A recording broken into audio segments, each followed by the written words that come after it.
мынау набережкадағы мына әкімдіктің тұсында қараңыздаршы, осындайлар қондырып қойған. Қара, қыспайды, көріп тұр ма? Міне, мынау екінші рет тапсам. Мынау екінші рет істеп қарашы. Қара. Әні, көрдің ма, шығып кетеді. Қыспайды, көріп тұрсыздар ма?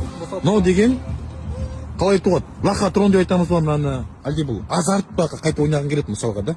Кішкентай бана оқушы балдарды кішкентайынан қалай бізде азартқа үйретіп жатырмыз ба? Ақша сал, ұтасың деп. О, бәрі білетін бар ма? Атырау тұрғындар қыспайды мынау деген.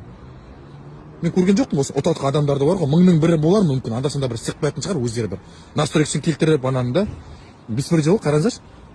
Міне, 10 метр сайын қондырып қойған нешеу бар? 6 ма, 7 ма? Міне бізде акимат мынау. Атырау қаласының әкімдігі. Не көрмей жүр ма не? Басқа адамдарға заң бар, біреулерге заң жоқ па не? Кімге төлеп отыр? Аренда бірдеңе төлеп отыр ма мыналар? Рұқсаттары бар ма? Жерден алған әкімдіктен?